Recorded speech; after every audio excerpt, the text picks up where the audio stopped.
அனைவருக்கும் எனது அன்பு கலந்த வணக்கங்கள். நான் உங்கள் அஸ்ட்ரோ சின்னதுரை, பிளிமிசை கூத்தூர், பெரம்பலூர் மாவட்டம்.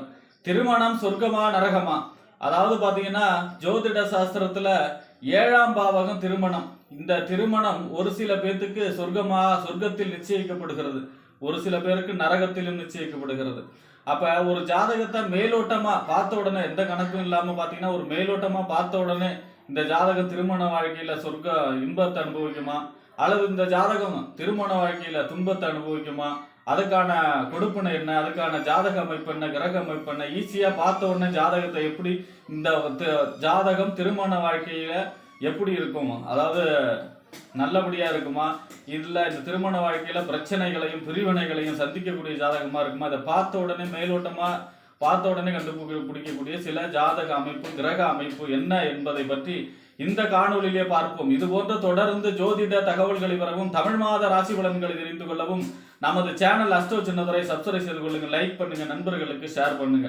அதாவது பாத்தீங்கன்னா 12 ராசி இருக்கு. இந்த 12 ராசியில 6 ராசி ஆண் ராசி, 6 ராசி பெண் ராசி. அதாவது மேஷம் ஆண் ராசினா ரிஷபம் பெண், அடுத்தது பாத்தீங்கன்னா மிதுனம் ஆண், கடகம் பெண், சிம்மம் ஆண், கன்னி பெண், அதே போல துலாம் ஆண், விருச்சகம் பெண், தனுசு ஆண் ராசி, அதே போல மகர ராசி பெண் ராசி, கும்பம் ஆண் ராசி, மீனம் பெண் ராசி. இப்படியே ராசி மாறி மாறி ஆண் ராசி பெண் ராசி, ஆண் ராசி பெண் ராசின்னு மாறி மாறி வரும். இப்ப இந்த 12 ராசியில எல்லா, அதாவது பாத்தீங்கன்னா லக்னம், லக்னங்கிறது ஜாதகர், லக்னாதிபதி அப்படிங்கிறவரு முக்கியமான அமைப்பு ஜாதகத்தை பொறுத்த வரைக்கும். லக்னம், லக்னாதிபதி சூரியன், உயிர்காரகனாய சூரியன், சந்திரன், உடல்காரகனாய சந்திரன். இந்த நாளும் ஒரு ஜாதகத்துல பெண் ராசியில மட்டுமே இருக்கு அப்படின்னு வச்சுங்க. அதாவது ரிஷபம், கடகம், கன்னி, விருச்சகம், மகரம், மீனம், இந்த பெண் ராசி 6 ராசியில மட்டுமே லக்னம், லக்னாதிபதி, அதே போல பாத்தீங்கன்னா சூரியன், சந்திரன், இந்த நாளும் இருக்கு அப்படின்னா பெண் ராசியில மட்டுமே இருக்குன்னா திருமணம் சொர்க்கத்தில் நிச்சயிக்கப்பட்டது. திருமண வாழ்க்கை பிரமாதமாக இருக்கும்.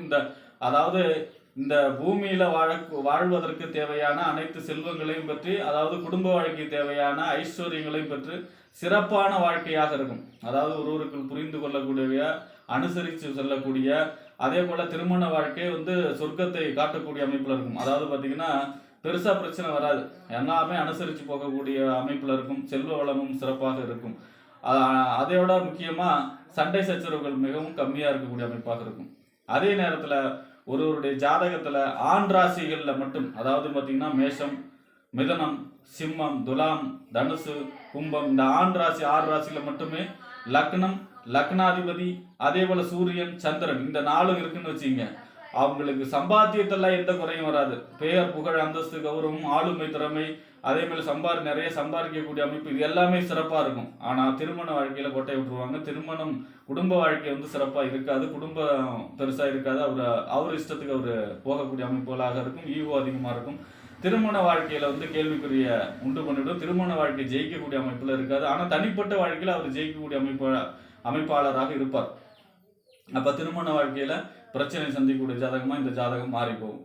அடுத்ததா பாத்தீங்கன்னா ஒருவருடைய ஜாதகத்துல பெண் ராசி இருக்கு இல்லையா, ரிஷபம், கடகம், அதே போல பாத்தீங்கன்னா கன்னி, விருச்சகம், மகரம், மீனம், இந்த பெண் ராசிகள்ல மட்டும் சுக்கிரனும் சந்திரனும் இருந்தா கூட ஓகே. சுக்கிரனும் சந்திரனும் இந்த பெண் ராசி 6 ராசியில இருந்தாங்கனாலும் அந்த ஜாதகம் பாத்தீங்கன்னா மேக்சிமம் அந்த திருமண வாழ்க்கை பாதிக்கப்படாத அளவுக்கு திருமண வாழ்க்கை மிகச் சிறப்பாக அவர்களுடைய வாழ்க்கையில அமையக்கூடிய அமைப்பாக இருக்கும். எந்த கிரகம் எங்க இருந்தாலும் இந்த 2 கிரகமும் சேர்ந்து இந்த பெண் ராசியில மட்டும் இருக்கிறதும் ஒரு அடுத்த கட்டமான யோகத்தை சொல்லக்கூடிய அமைப்புல தான், திருமண வாழ்க்கையில சொல்லக்கூடிய அமைப்புல தான் இருக்கும். அடுத்ததா பாத்தீங்கன்னா ஒருவருடைய ஜாதகத்துல கடகம், அதாவது அவங்க எந்த லக்கணமா வேணா இருக்கட்டும், எந்த ராசி வேணா இருக்கட்டும், காலச்சக்கரத்துக்கு 4ஆம் இடம்னு சொல்லக்கூடிய கடகம், கடகத்துல சூரியன், செவ்வாய், அதே போல பாத்தீங்கன்னா கடகத்துல ராகு, கேது, சனி, இந்த மாதிரியான பாப கிரகம் இருக்கு, ஒன்னாவோ அல்ல தனிச்சோ இருக்கு அப்படின்னாலே திருமண வாழ்க்கை கவனமா இருக்கணும்னு நம்ம நினைச்சுக்கணும். அதாவது அப்ப திருமண வாழ்க்கையில இவங்களுக்கு பிரச்சனை சந்திக்க போறாங்க, அதுவும் பெண்ணோட ஜாதகத்துல இருக்காங்க அப்படின்னா கண்டிப்பாக திருமண வாழ்க்கையில புயல், தென்றல் மாறி மாறி அடிக்கும். அதே நேரத்துல பாத்தீங்கன்னா எதிர்பாராத சம்பவங்கள் திடீர்னு நடக்கக்கூடிய அமைப்புலாம் இருக்கும். அதாவது பார்த்தீங்கன்னா இது எதிர்பார்க்கவே இல்லை அப்படி மாரி நடக்கக்கூடிய விஷயங்கள்லாம் நடக்கும். கடகத்துல ராகு, கேது, சனி, சூரியன், செவ்வாய் இந்த மாதிரியான பாபகிரகங்கள் இருக்கக்கூடிய ஜாதகர் திருமண வாழ்க்கையில கவனமாக இருக்க வேண்டும். அடுத்ததா பார்த்தீங்கன்னா ஒருவருடைய ஜாதகத்துல ரிஷபம் காலச்சக்கரத்துக்கு 2ஆம் இடம். அதாவது பார்த்தீங்கன்னா ரிஷபத்துல குரு, சுக்கிரன், ரிஷபத்துல சுக்கிரன் ஆட்சி அவர்.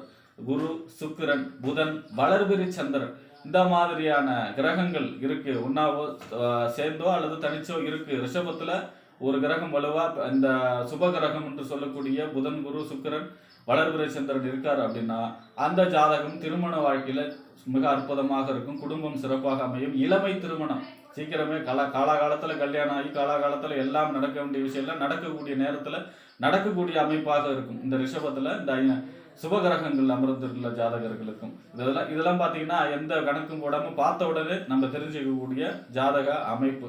பொதுவாகவே ஆணுக்கா இருக்கட்டும் பெண்ணுக்கா இருக்கட்டும் சுக்கிரன் தான் குடும்ப வாழ்க்கையை சொல்லக்கூடிய கிரகம். துட்டுக்கும் பிட்டுக்கும் அவர் தான் அதிபதி. இந்த துட்டும் பிட்டும் சரியா இருந்ததுன்னா குடும்ப வாழ்க்கை திருமண வாழ்க்கை பிரமாதமா இருக்கும். அப்ப சுக்கிரனை வலுப்படுத்த வேண்டும். சுக்கிரனுடைய அதிதேவதை மகாலட்சுமி வழிபாடு, சயன கோலத்தில் இருக்கக்கூடிய பெருமாள் வழிபாடு, நெய்விளக்கேற்றி வழிபாடு செய்கிறது. சுக்கிரனை வலுப்படுத்தக்கூடிய எல்லா பரிகாரங்களும் செய்யும் பொழுது திருமணம் சம்பந்தமான பிரச்சனைகள் இல்லாமல் குடும்ப வாழ்க்கையும் திருமண வாழ்க்கையும் ஒருவருக்கு சிறப்பாக அமையும் என்று கூறி விடைபெறுகிறேன். நன்றி, வணக்கம்.